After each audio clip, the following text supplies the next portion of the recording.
നമസ്കാരം. ആൺ പെൺ വ്യത്യാസമില്ലാതെ 18 വയസ്സിന് താഴെയുള്ള കുട്ടികൾക്ക് നൽകുന്ന നിയമസംരക്ഷണമാണ് പോക്സോ നിയമങ്ങൾ. അക്രമങ്ങൾ ആർക്കെതിരെയാണെങ്കിലും നമ്മൾ തടയേണ്ടത് തന്നെയാണ്. എന്നാൽ അത് കുഞ്ഞു കുട്ടികൾക്കെതിരെയാണെങ്കിലോ?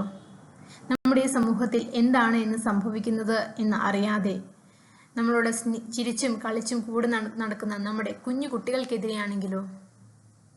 അത് ബാഡ് ടച്ചാണ്. മാമൻ കുറ്റം ചെയ്തിട്ടുണ്ട്. ഗുഡ് ടച്ചും ബാഡ് ടച്ചും സ്കൂളിൽ പഠിപ്പിച്ചിട്ടുണ്ട്. തിരുവനന്തപുരത്ത് പീഡനത്തിനിരയായ 9 വയസ്സുകാരൻ കോടതിയിൽ പറഞ്ഞ വാക്കുകളാണിത്. വിചാരണ വേളയിലാണ് കുട്ടി കോടതിയോട് ഇങ്ങനെ പറഞ്ഞത്. വീട്ടുജോലിക്ക് വന്ന 54-കാരനായ പ്രതി കുട്ടിയെ ബലമായി പിടിച്ച് സ്വകാര്യ ഭാഗത്ത് സ്പർശിക്കുകയായിരുന്നു. ഈ കുഞ്ഞിന്റെ വാക്കുകൾ മനസ്സിനെ സ്പർശിക്കാത്തവരുണ്ടെങ്കിൽ അവർ കുട്ടികളോട് അല്പം പോലും ദയയുള്ളവരാവില്ല. ഈ കുഞ്ഞു പറഞ്ഞ മാമനും അത്തരക്കാരനായിരുന്നു. ഈ തെറ്റിന് കോടതി പ്രതിക്ക് വിധിച്ചത് 5 വർഷം കഠിന തടവും 25,000 രൂപ പിഴയുമാണ്. പോക്സോ കേസ് പ്രകാരമായിരുന്നു വിധി. പോക്സോ കേസുകൾ ദിനം പ്രതി കൂടുന്ന അവസ്ഥയാണ് ഇന്നുള്ളത്. കുട്ടികൾക്ക് പ്രതികരിക്കാനും ചെറുത്തു നിൽക്കാനും സാധിക്കില്ല എന്നതാണ് പ്രതികളുടെ സൗകര്യവും. എന്നാൽ പോക്സോ നിയമം ഇത്തരം കേസുകളിൽ കുട്ടികൾക്ക് തുണയാകുന്നു. ഇന്ത്യയിലെ നിയമവ്യവസ്ഥയനുസരിച്ച് പൂർണ്ണ വളർച്ചയെത്തുന്ന പ്രായം 18 ആണ്. 18 വയസ്സിൽ താഴെയുള്ള ഏതൊരു വ്യക്തിയും നിയമത്തിന്റെ മുൻപിൽ കുട്ടിയാണ്. ഏതു പ്രായത്തിലുള്ള കുട്ടിയോടുമുള്ള ലൈംഗിക അതിക്രമം ഒരേ കണ്ണോടെയല്ല നിയമം കാണുന്നത്. കുട്ടിയുടെ പ്രായം, കുറ്റകൃത്യത്തിലെ സ്വഭാവം, ഏത് സ്ഥാനത്തിരിക്കുന്നയാൾ ചെയ്തു തുടങ്ങിയ പല വിഭാഗീകരണങ്ങളിലൂടെയാണ് കുറ്റകൃത്യത്തിനുള്ള ശിക്ഷ വിധിക്കുന്നത്. ലൈംഗികമായി കുട്ടികളെ ഉപയോഗിക്കുകയോ ശരീരഭാഗങ്ങളിൽ തൊടുകയോ ലൈംഗിക അവയവമോ മറ്റു വസ്തുക്കളോ പ്രവേശിപ്പിക്കുകയോ ചെയ്യുന്നതും 7 വർഷം മുതൽ ജീവിതകാലം മുഴുവൻ നീളുന്ന ജീവപര്യന്തം തടവും പിഴയും ശിക്ഷയും ലഭിക്കാവുന്ന കുറ്റമാണ്. ലൈംഗിക ചിന്തയോടെ കുട്ടിയുടെ സ്വകാര്യ ഭാഗങ്ങളിൽ സ്പർശിക്കുക അല്ലെങ്കിൽ തങ്ങളുടെ ശരീരത്തിൽ തൊടുവിക്കുക, സ്പർശിക്കാൻ പ്രേരിപ്പിക്കുക എന്നിവ ലൈംഗിക അതിക്രമമാണ്. 3 മുതൽ 5 വർഷം വരെ തടവ് ശിക്ഷയും പിഴയും കിട്ടാവുന്ന കുറ്റമാണിത്. കുട്ടികൾക്കെതിരെയുള്ള ലൈംഗികാതിക്രമങ്ങൾ അവരുടെ സംരക്ഷണ ചുമതലയുള്ളവരിൽ നിന്നായാൽ ശിക്ഷയുടെ കാഠിന്യവും കൂടും.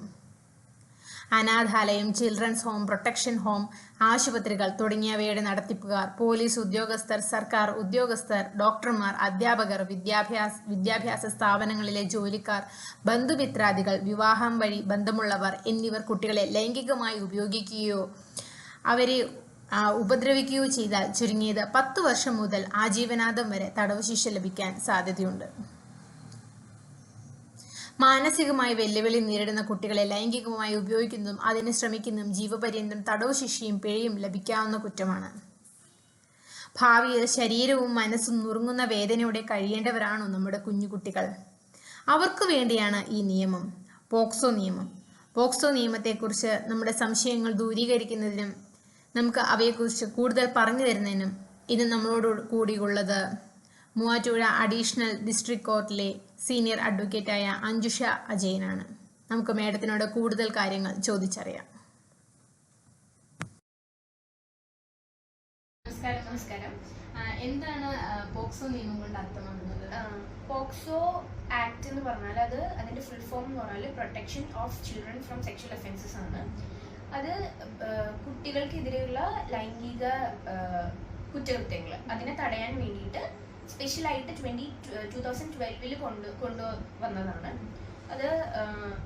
അത് ജെൻഡർ ന്യൂട്രൽ ആയിട്ടുള്ള ആക്ട് ആണ്. അതിൽ വിമൻ അല്ലെങ്കിൽ പെൺകുട്ടികളെന്നോ ആൺകുട്ടികളെന്നോ ഒരു പ്രത്യേക തരം അങ്ങനെയൊന്നുമില്ല.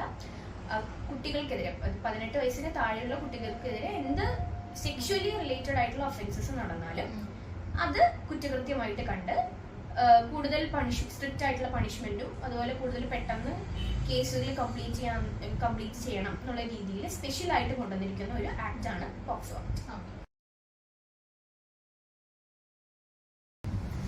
കുട്ടികൾക്കെതിരെയുള്ള ഏതെല്ലാം അതിക്രമങ്ങളും കേസുകളുമാണ് ഈ പോക്സോ നിയമത്തിന്റെ കീഴിൽ വരുന്നത്?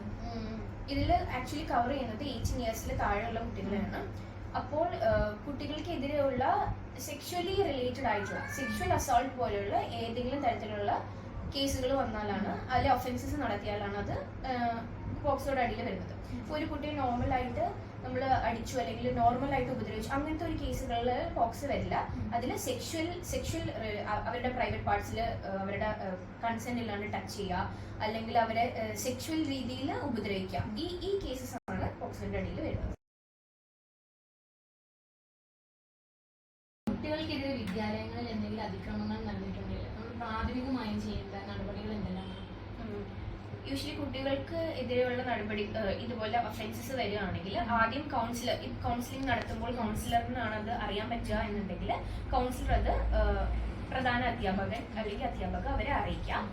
അത് അറിയിച്ച ശേഷം ഇവര് പോലീസ് സ്റ്റേഷനിൽ പ്രധാന അധ്യാപക അല്ലെങ്കിൽ അധ്യാപിക പോലീസ് സ്റ്റേഷനിൽ ഈ കാര്യം കംപ്ലൈന്റ് രജിസ്റ്റർ ചെയ്യാം. പോലീസിന് വന്ന് കുട്ടികളെ അടുത്ത് മൊഴിയെടുക്കുക അങ്ങനത്തെ കാര്യങ്ങൾ ചെയ്യാം. അതല്ലെങ്കിൽ ഈ കൗൺസിലറിനോ അല്ലെങ്കിൽ അധ്യാപകർക്കോ നേരിട്ട് അറിവുള്ള എന്തെങ്കിലും ഒഫൻസസ് നടക്കുന്നുണ്ട് എന്നുണ്ടെങ്കിൽ അവർക്ക് നേരിട്ടും കംപ്ലൈന്റ് കൊടുക്കാവുന്നതാണ്.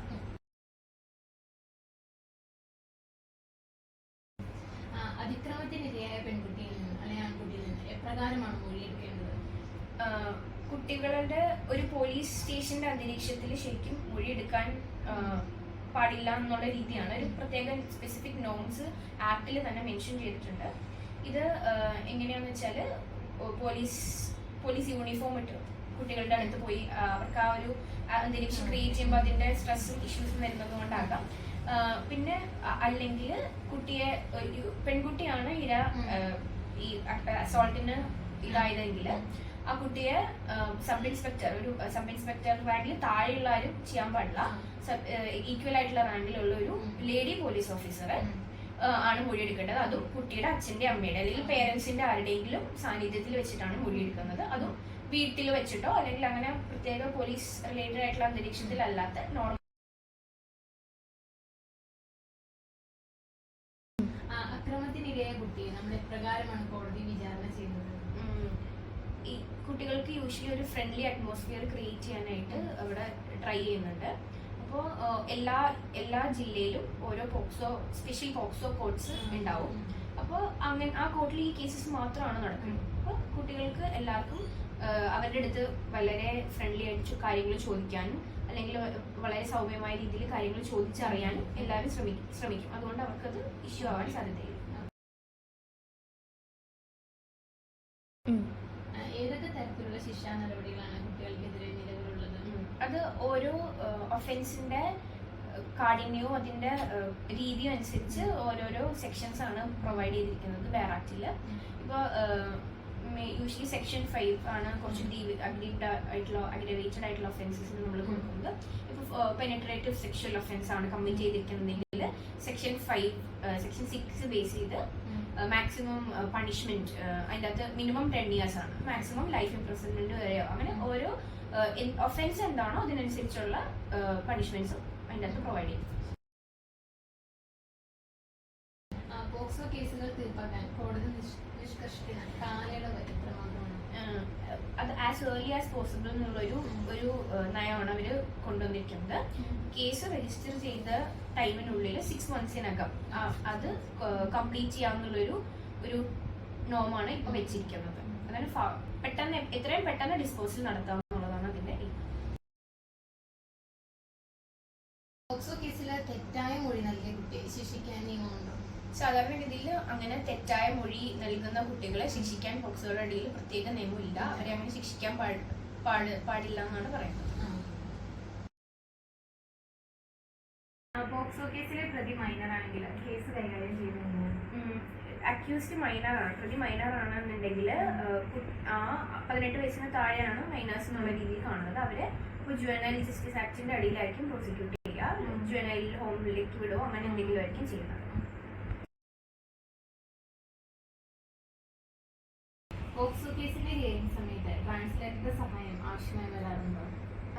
കുട്ടിയായിട്ട് ഇന്ററാക്ട് ചെയ്യുന്ന അങ്ങനത്തെ ടൈം ആണ് വരുന്നതെങ്കിൽ, കുട്ടി അന്യഭാഷ സംസാരിക്കുന്ന ഒരു ആളാണെങ്കിൽ ട്രാൻസ്ലേറ്ററിന്റെ ഹെൽപ്പ് നമുക്ക് വേണ്ടി വരും.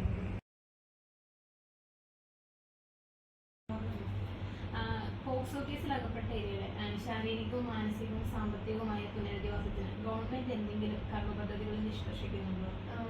ഇപ്പോൾ സ്പെസിഫിക് ലോസ് അങ്ങനെ ഇതുവരെ ഇല്ല. പക്ഷെ ഇപ്പോൾ കുട്ടിക്ക് എന്തെങ്കിലും കൗൺസിലിംഗ് ആവശ്യമാണ്, അല്ലെങ്കിൽ അവരുടെ മെന്റൽ ഇഷ്യൂസിന് എന്തെങ്കിലും അതിന് ഹെൽപ്പ്, അങ്ങനത്തെ ഹെൽപ്പൊക്കെ പ്രൊവൈഡ് ചെയ്യും. പിന്നെ അതുപോലെ തന്നെ കുട്ടിക്ക് വേറെ എന്തെങ്കിലും പ്രൊട്ടക്ഷൻ അങ്ങനെ എന്തെങ്കിലും ആവശ്യമുണ്ടെങ്കിൽ ഷെൽട്ടർ ഹോമിലാക്കുക, അങ്ങനത്തെ രീതിയിലുള്ള എല്ലാ ഹെൽപ്സും നമുക്ക് ഗവൺമെന്റിന്റെ ഇടയിലുള്ള സ്കീംസിൽ ചെയ്യാം.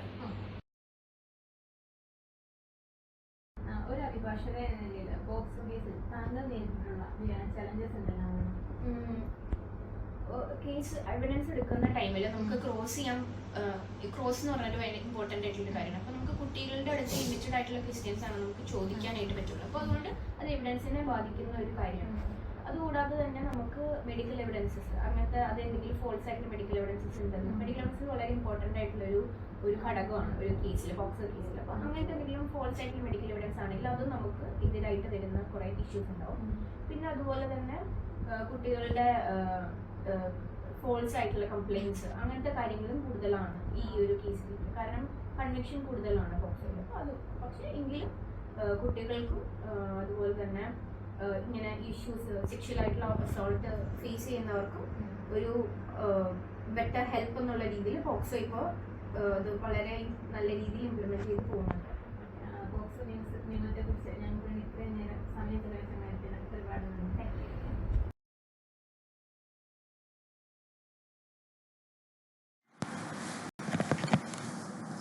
2012 വരെ ഇന്ത്യയിൽ ബാലലൈംഗിക ചൂഷണം തടയുന്നതിനായി പ്രത്യേകം നിയമമൊന്നും ഉണ്ടായിരുന്നില്ല. കുട്ടികൾക്കെതിരെ ലൈംഗിക കുറ്റകൃത്യങ്ങൾ ഇന്ത്യൻ ശിക്ഷാ നിയമത്തിലെ IPC 354, സ്ത്രീകളെ അപമാനിക്കൽ 375, ബലാത്സംഗം 377, പ്രകൃതി വിരുദ്ധ ലൈംഗിക ബന്ധം 509, insult the modesty of A woman തുടങ്ങിയ വകുപ്പുകൾ പ്രകാരമായിരുന്നു ശിക്ഷ നൽകിയിരുന്നത്. ഈ വകുപ്പുകൾ കുട്ടികൾക്ക് നേരെയുള്ള അതിക്രമങ്ങൾ ഉദ്ദേശിച്ചുകൊണ്ടായിരുന്നില്ല. അതുപോലെ നിയമങ്ങളിൽ പലതും സ്ത്രീകളെ മാത്രം ഉദ്ദേശിച്ചുകൊണ്ടുള്ളവയായിരുന്നു. ഇതുകൊണ്ട് തന്നെ പല രീതിയിലുള്ള പാകപ്പിഴകൾ ബാലലൈംഗിക ചൂഷണം കൈകാര്യം ചെയ്യുന്നതിൽ ഉണ്ടായിരുന്നു. ലൈംഗിക കുറ്റകൃത്യങ്ങളിൽ നിന്ന് കുട്ടികളെ സംരക്ഷിക്കുന്നതിനുള്ള നിയമം the protection of child from sexual offences act 2012 പ്രാബല്യത്തിലായത്. ഇത് പോക്സോ എന്നറിയപ്പെടുന്നു. 18 വയസ്സിൽ താഴെയുള്ള കുട്ടികൾ, ആൺകുട്ടികളും പെൺകുട്ടികളും നേരിടുന്ന ലൈംഗിക ചൂഷണങ്ങൾ തടയുകയാണ് ഇതിൻ്റെ പ്രധാന ലക്ഷ്യം. നിലവിലുണ്ടായിരുന്ന പഴയ നിയമത്തിൽ നിന്ന് വ്യത്യസ്തമായി ലൈംഗിക അക്രമം മാത്രമല്ല, കുട്ടികളെ അപമാനിക്കുന്ന എല്ലാ പ്രവൃത്തികളെയും ലൈംഗിക അക്രമമായി കുറ്റമായി കാണുന്നുവെന്നതാണ് പോക്സോയുടെ പ്രത്യേകത. കുട്ടികളുടെ അശ്ലീല ചിത്രങ്ങൾ ഉൾപ്പെടെ കുട്ടികളെ ലൈംഗിക ചൂഷണത്തിന് സഹായിക്കുന്ന നിലപാടെടുക്കുന്നതിനും ഈ നിയമപ്രകാരം കുറ്റകരമാണ്. പോക്സോ നിയമം ചുമത്തുന്നതോടെ പ്രതിക്ക് ഒത്തുതീർപ്പിലൂടെ കേസിൽ നിന്ന് തലയൂരാനുള്ള സാധ്യതകളും പഴുതുകളും അടയും. പ്രതിക്ക് ജാമ്യം കിട്ടില്ല. ഇരയായ കുട്ടി തൻ്റെ മൊഴി മാറ്റി പറഞ്ഞാലും ആദ്യം പറഞ്ഞ മൊഴിയാകും നിലനിൽക്കുക. കുട്ടികളെ ലൈംഗിക ചുവയോടെ സ്പർശിക്കുന്നത് 3 വർഷം മുതൽ 5 വർഷം വരെ തടവ് ലഭിക്കാനുള്ള കുറ്റകൃത്യമായി കണക്കാക്കും. ഈ കുറ്റം അധ്യാപകർ, മാതാധ്യാപകർ, ഹോസ്പിറ്റൽ സ്റ്റാഫുകൾ, പോലീസ് ഉദ്യോഗസ്ഥർ തുടങ്ങിയവർ ചെയ്താൽ തടവ് ശിക്ഷ 8 വർഷം വരെയാകും. ഒരു കുട്ടി പീഡനത്തിനിരയായാൽ അവരുടെ രക്ഷിതാക്കൾക്ക് പരാതിയില്ലെങ്കിൽ മൂന്നാമതൊരാളുടെ പരാതിയുടെ അടിസ്ഥാനത്തിൽ പ്രതിയെ ചോദ്യം ചെയ്യാവുന്നതും പരാതി നൽകാത്ത രക്ഷിതാക്കൾക്കെതിരെ പോക്സോ ചുമത്താവുന്നതുമാണ്. വിദ്യാഭ്യാസ സ്ഥാപനങ്ങളിൽ ഇത്തരം കേസുകൾ അധ്യാപകർ മറച്ചുവെച്ചാലും സമാന ശിക്ഷ ലഭിക്കും. കേസിന്റെ പ്രാരംഭം മുതൽ രഹസ്യ സ്വഭാവം സൂക്ഷിക്കുന്നുവെന്നതാണ് പോക്സോയുടെ മറ്റൊരു പ്രത്യേകത. കുട്ടിയെ തിരിച്ചറിയുവാൻ സാധിക്കുന്ന പേരോ ഫോട്ടോയോ ദൃശ്യങ്ങളോ മേൽവിലാസമോ പുറത്തു പറയാൻ പാടില്ല. മാധ്യമങ്ങളിൽ ഇരയെ തിരിച്ചറിയാൻ കഴിയുന്ന വാർത്ത വരാൻ പാടില്ല. കേസിൽ കൈക്കൊണ്ട നടപടിക്രമങ്ങളെക്കുറിച്ചും പരിചരണത്തെക്കുറിച്ചും ചൈൽഡ് വെൽഫെയർ കമ്മിറ്റിയെയും കോടതിയെയും ബോധ്യപ്പെടുത്തുകയും വേണം. അതുപോലെ തന്നെ വളരെയേറെ ദുരുപയോഗം ചെയ്യപ്പെടുന്ന ഒരു നിയമമാണിത്. വ്യക്തിവൈരാഗ്യം തീർക്കുന്നതിനായി കുട്ടികളെ കരുവാക്കാനും ഈ ദുരുപയോഗം ചെയ്യാറുണ്ട്. നമ്മുടെ കുട്ടികൾ നമ്മുടെ നല്ല നാളെയാണ്. നമ്മുടെ നല്ല നാളെയെ സംരക്ഷിക്കേണ്ടത് നമ്മുടെ ഉത്തരവാദിത്തമാണ്. നന്ദി.